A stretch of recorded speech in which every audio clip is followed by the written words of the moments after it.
Now let's draw the plexus together. You got roots, 5 roots. The C5, C6, the top 2 roots will unite and it will make the upper trunk.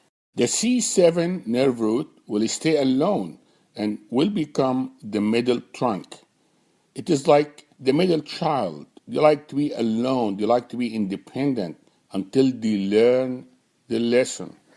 C5, C6 join, become the upper trunk. C7 comes along and say, no, I don't want to be part of that. I'm going to be alone. There are 5 roots involved. So the other 2 roots are C8, T1. They don't think C7 idea is a good idea, so they join. C8 and T1 join, so the lower 2 roots unite to make the lower trunk. Now we have 3 trunks, the upper trunk, the middle trunk, and the lower trunk. Look at the ground and see the roots of the tree. After the roots of the tree, what do you find? You find the trunk of the tree. Each of the 3 trunks will split into 2 divisions, anterior division and posterior division. Here is the most important point. The 3 posterior divisions unite to form the posterior cord. This is, for me, the cornerstone of the brachial plexus, is that posterior cord. So what happened to the 3 anterior divisions?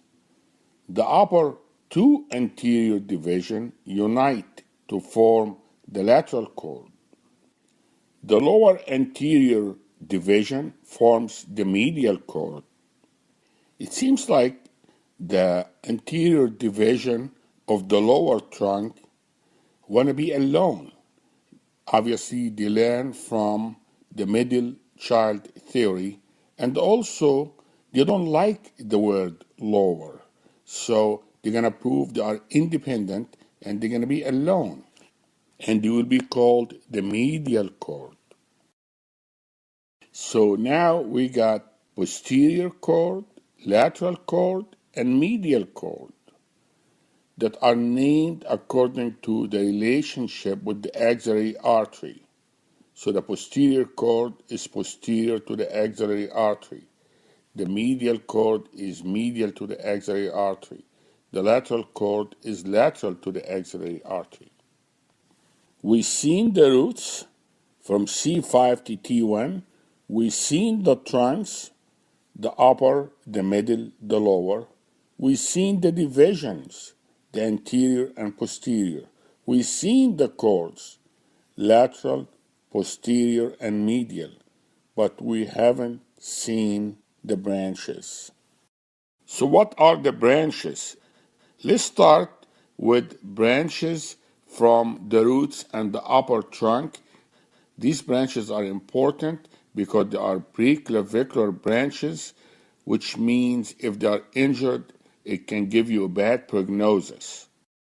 So branches from the roots are the following. From C5, it comes the dorsal scapular nerve that supplies the levator scapula, the rhomboides major, and the rhomboides minor. From C5, C6, C7 comes the long thoracic nerve, which supplies the serratus anterior. If the serratus anterior is affected, you get medial winging of the scapula. If you see a medial winging of the scapula in a case of brachial plexus injury, you need to determine if that lesion is preganglionic or postganglionic. So you're going to look for additional things like Horner's syndrome, which is ptosis, meiosis, anhidrosis, and enophthalmos. That sounds bad. So if it is bad, it's preganglionic. Let's see if the trunks give us any branches. The only one that gives us a branch is the upper trunk. The superior trunk feels very special. It will give us the suprascapular nerve, which supplies the supraspinatus and infraspinatus muscle.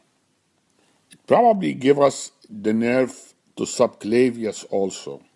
So the upper trunk, the suprascapular nerve means the rotator cuff. So if you find wasting of the supraspinatus and infraspinatus muscles, it could mean a preganglionic injury or supraclavicular injury. So the upper trunk injury will come with that presentation. There will be no shoulder abduction or external rotation of the shoulder, no elbow flexion. There will be decreased sensation in the thumb and index finger with normal scapular control. So where is the lesion? Probably will be in the upper trunk. Now let's go to the divisions. The division will not give us any branches. Now after the divisions you will have the chords. The posterior chord is the cornerstone because the posterior chord take all the posterior divisions and join them into one chord, the posterior chord. So you got three chords, the lateral chord, the posterior chord, the medial chord. The lateral chord will give you 3 branches, the posterior chord will give you 5 branches, and the medial chord that was alone by itself will give you 5 branches. So let's take the lateral chord, 3 branches, the lateral pectoral, the musculocutaneous, and the lateral branch of the median nerve. Just remember the lateral chord supplies the musculocutaneous nerve. How about the posterior chord?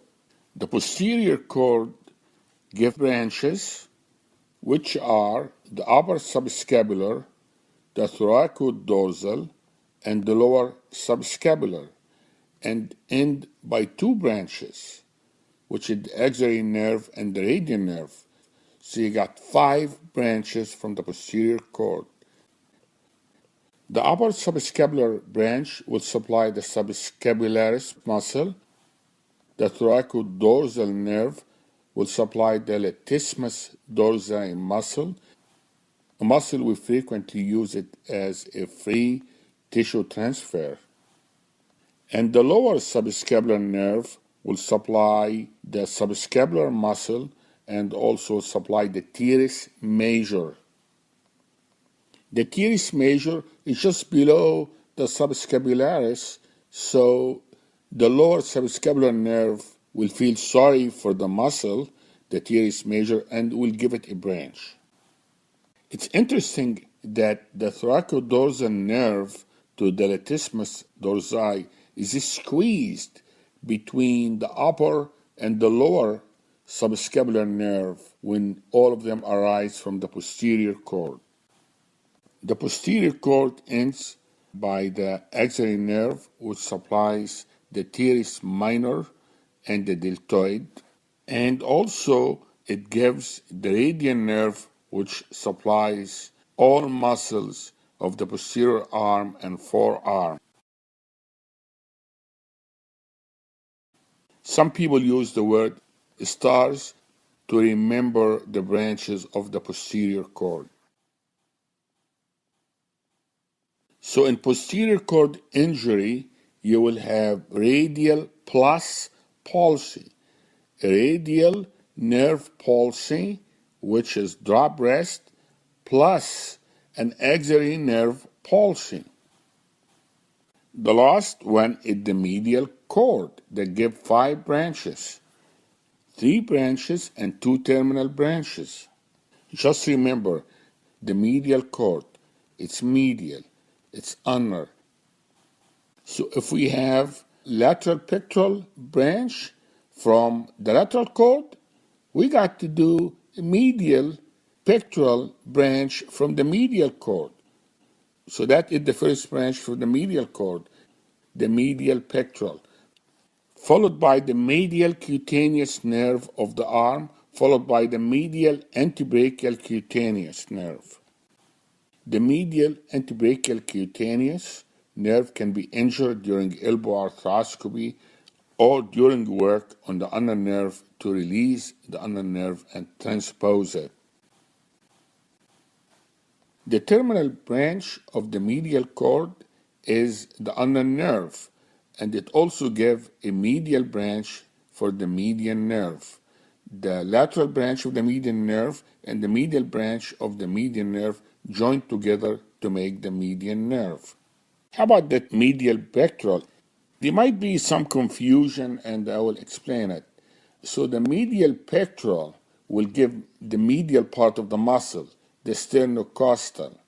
The lateral pectoral, which comes out of the lateral cord, will give the clavicular part of the muscle, which is the lateral part of the muscle, which comes from the upper trunk, which comes from C5, C6. Just remember, the posterior cord gives you the radial and the axillary. The lateral cord will give you the musculocutaneous, and the medial cord will give you the ulnar nerve. Contribution from the medial and lateral cord will give you the median nerve. Thank you very much for listening, and good luck. This video is for educational purposes only. Please consult your doctor before you make any decision about your medical care.